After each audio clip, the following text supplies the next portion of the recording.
Hello everybody, my name is Oliver Lewis, and this is my skeletal model for the veins and arteries of the body. Okay, so you're going to start with oxygenated blood, which is going to come out of your heart up into your aorta.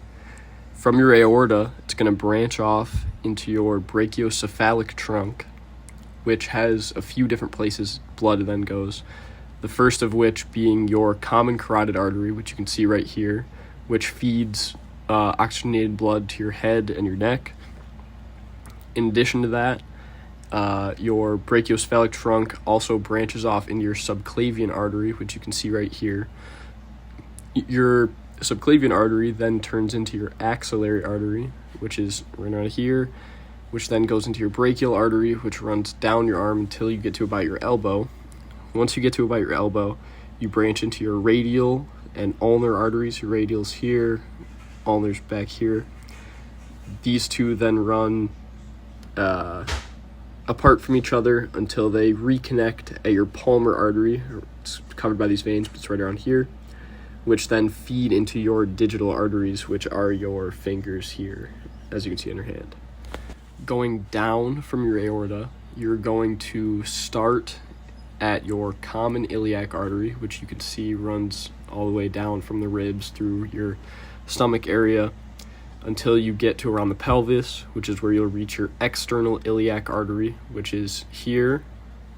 From your external iliac artery, you're going to reach your femoral posterior artery, which runs down the posterior aspect of your leg until you get to the popliteal artery, which is around the back here. Your popliteal artery splits off into your anterior and posterior tibial arteries, which you can see are the red here and here, which then reconnect similar to your arm in your dorsal pedal arch, which is right around here.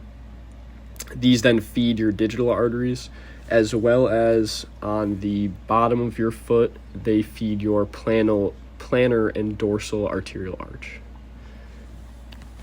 So for veins, starting at your fingers, you would start with your digital veins, which then connect at your palmar venous arch, which then branches off into your cephalic vein, as well as your basilic vein. These two run, as you can see, all the way up your arm, but there is a few places where they intersect. The first being your radial and your ulnar veins, which are down in your forearm.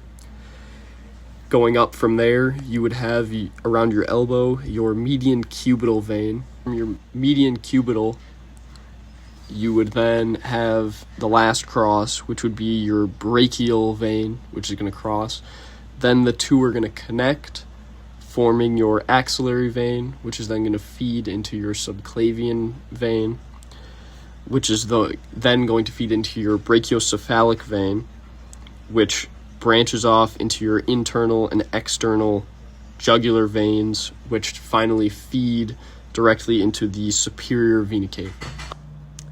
So starting at your foot, you will, at the bottom, have your plantar and dorsal arch, as well as your digital veins. Those feed up into your venous arch up here at the top of your foot. From there, you have your anterior and posterior tibial veins here. In addition, you also have your small subvenous vein, which is going to run up the back of your leg and meet your popliteal vein. You also have your greater subvenous vein, which comes up the back and meets your femoral vein here. From your femoral vein, you're then going to go up the inside of your leg all the way up until you reach your external iliac, which is here. It's going to feed up into your common iliac vein, which is here, which is then going to go all the way up to your inferior vena cava. And that's it.